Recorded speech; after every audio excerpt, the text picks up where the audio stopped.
ఇక Hyderabad fever hospital పరిస్థితి రోజు రోజుకి దయనీయంగా మారుతుంది. అవుట్ సోర్సింగ్ ఉద్యోగులకు 4 నెలల నుండి జీతాలు ఇవ్వడం లేదు.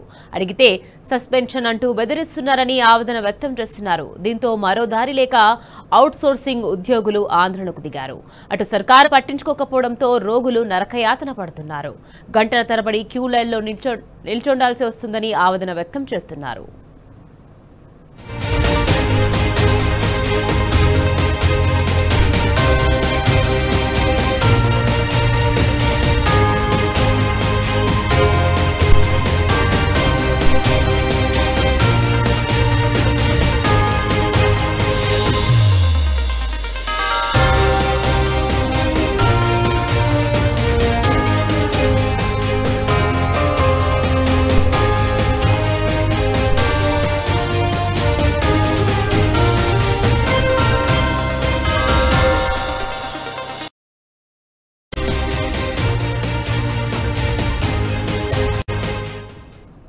ఇక హైదరాబాద్ ఫీవర్ హాస్పిటల్ పరిస్థితి రోజు రోజుకి దయనీయంగా మారుతుంది. రైట్, ఇదే విషయానికి సంబంధించి మరింత ఆన్లైన్ లో అందించేందుకు సిద్ధంగా ఉన్నారు అరవింద్. చెప్పండి, అవుట్ సోర్సింగ్ ఉద్యోగులకు 4 నెలల నుంచి జీతాలు ఇవ్వడం లేదు, చాలా ఇబ్బందులు పెడుతున్నారు, అడిగితే సస్పెన్షన్ చేస్తామంటూ బెదిరిస్తున్నారు. దీనికి సంబంధించి పూర్తి డీటెయిల్స్ ఏంటి అరవింద్? నిఖత్, ఏదైతే చూసుకుంటే హైదరాబాద్ ఫీవర్ హాస్పిటల్లో ఇప్పటికే హైదరాబాద్ ఫీవర్ హాస్పిటల్ చుట్టుపక్కల హైదరాబాద్ ప్రాంత వాసులందరికీ సుపరిచితం. కానీ ఇక్కడనే భారీగా సాంకేతిక సమస్యలతో కూడా ప్రజలందరూ ఎవరైతే రోగులు వస్తున్నారో వాళ్ళందరూ కూడా క్యూ లైన్లలో వేచి చూస్తున్నారు. ప్రధానంగా ఇక్కడ సమస్యలు తీరని మానని పుండులా కూడా కనిపిస్తున్నాయి. ప్రధానంగా ఏదైతే చూసుకుంటే ఇప్పటికే ఉదయం సమయం నుండి కూడా టోకెన్ల కోసం, అంటే ఓపీ రిజిస్ట్రేషన్ కోసం గంటల తరబడి కూడా అందరూ లైన్ లో నిల్చుంటున్నారు.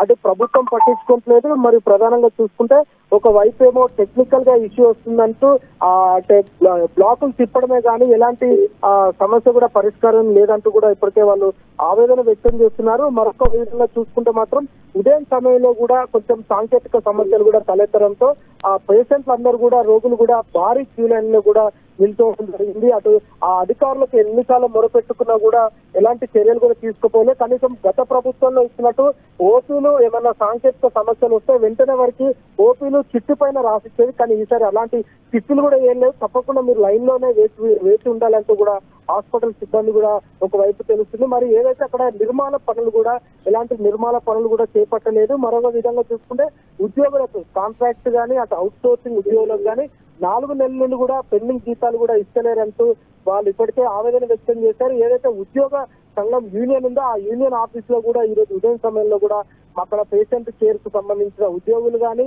సిబ్బంది కానీ శానిటేషన్ సిబ్బంది కానీ వాళ్ళందరూ కూడా అక్కడ వేచి ఉన్నారు. అక్కడ చిన్న నిరసన కూడా వ్యక్తం చేశారు. తప్పకుండా ప్రభుత్వానికి తెలియజేయండి అంటూ కూడా కాంట్రాక్ట్లపై ఒత్తిడి కూడా చేస్తున్నారు. ఎవరైనా బయట మీడియా సమావేశాల్లో మాట్లాడినా, మీరు ఎవరైనా ఆ జీతాల కోసమై కూడా అందరు యూనియన్లకు వచ్చి అడిగినా కూడా వాళ్ళని సస్పెండ్ చేస్తామంటూ కూడా వాళ్ళకి ఇప్పటికే బెదిరింపులు కూడా అధికారులు చేస్తున్నారంటూ కూడా వాళ్ళు ఆవేదన వ్యక్తం చేస్తున్నారు.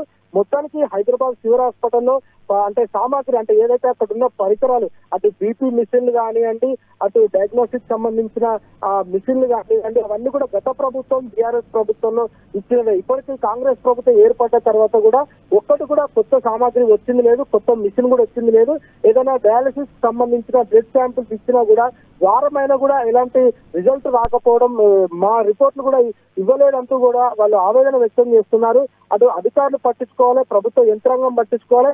కనీసం వైద్య శాఖ మంత్రి సిఎస్ గానీ వీళ్ళందరూ కూడా ఒక్కరోజు కూడా దీనిపైన ఎలాంటి రివ్యూ మీటింగ్ కూడా చేయలేదంటూ కూడా వాళ్ళు ఆవేదన వ్యక్తం చేస్తున్నారు.